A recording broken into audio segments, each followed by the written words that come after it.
Kumusta po kayo? Bago po ang lahat, first things first.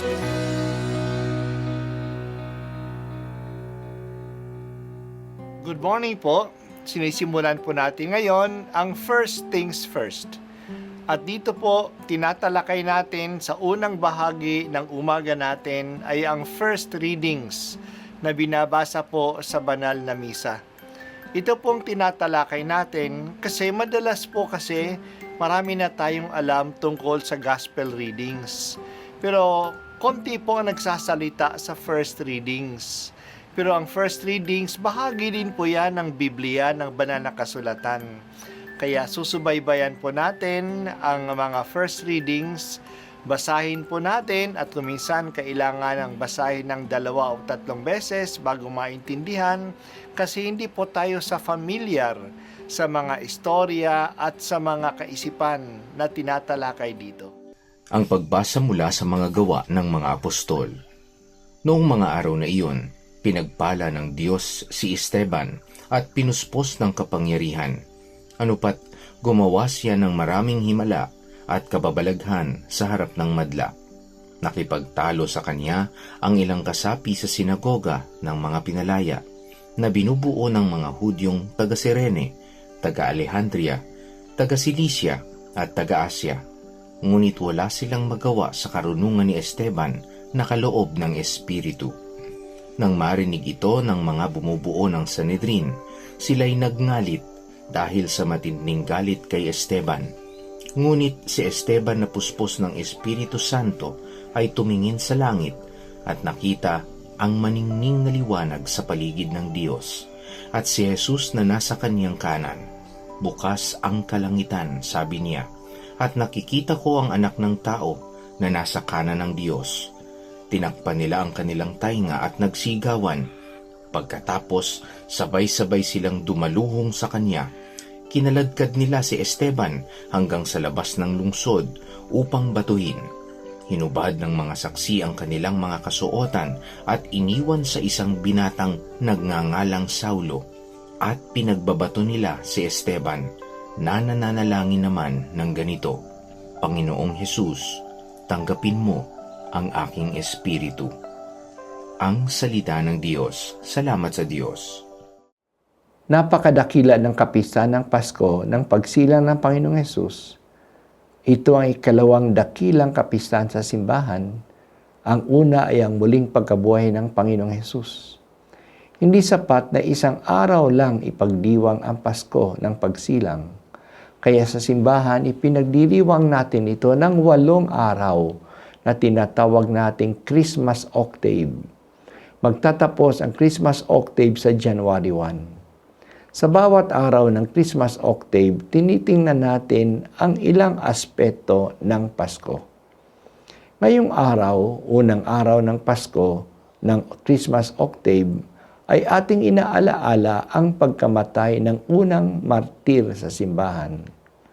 Ang Diyos na pumasok sa mundo natin at nakiisa sa ating kalagayan upang tayo mga tao ay makapasok sa langit at makiisa sa kaligayahan ng langit. Yan ay ang nangyari kay San Esteban. Si Esteban ay isa sa mga 7 tao na pinili ng simbahan na maglingkod bilang diakono. Hindi lang sila namamahagi ng pagkain sa mga balo. Sila din ay nagpapahayag na magandang balita. Ito ay ginawa ni Esteban. Nagpapatotoo siya sa mga Hudyo na galing sa Cyrene, Alejandria, Cilicia at Asya na si Jesus ang katuparan ng mga pangako ng Diyos. Maaari na ang mga katunggali ni Esteban ay mga Greek-speaking Jews. Natupad ang pangako ni Jesus kay Esteban na ang mga alagad ay gagabayan ng Espiritu Santo at huwag silang matakot kung ano ang sasabihin o paano magsasalita kasi ang Espiritu Santo mismo ang gagabay sa kanila. Kaya sa mga kadebate ng mga Hudyo, sila'y walang laban sa mga arguments at mga patutuo ni Esteban. Galit na galit sila kay Esteban. Mas lalo silang nagalit noong nagpatutuo si Esteban na nakikita niya si Jesus, ang anak ng Diyos, na nasa kanan ng Diyos sa langit. Ito ay patutuon niya na si Jesus nga ay makapangyarihan na kasama ng Diyos. Para sa kanila, ito ay kalapastanganan. Sinugod nila si Esteban. Kinaladkad siya palabas ng lungsod at doon ay binato. Si Esteban ay pinatay sa labas ng lungsod tulad ni Jesus. Siya ay pinako sa krus sa labas ng lungsod. At bago siya mamatay, ipinaubaya niya ang kanyang sarili kay Jesus. Tulad din ng Panginoong Jesus na ipinaubaya ang sarili sa kamay ng Panginoong Diyos. Si Esteban ang unang martir na namatay tulad ni Jesus.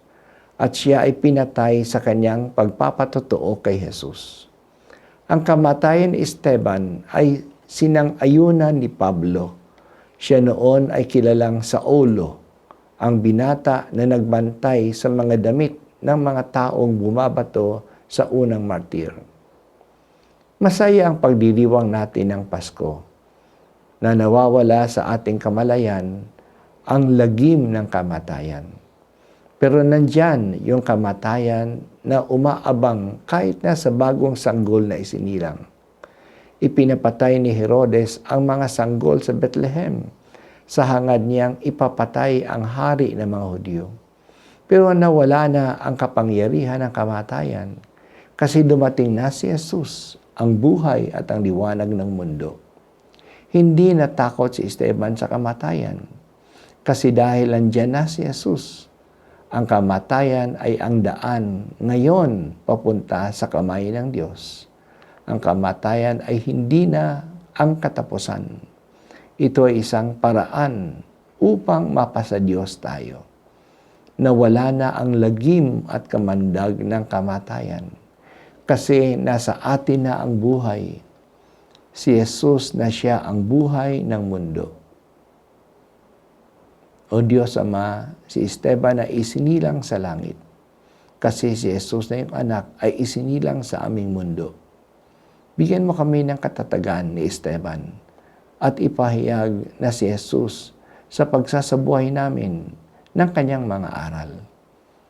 Makikisa nawa kami kay Jesus na nakikisa na rin sa amin.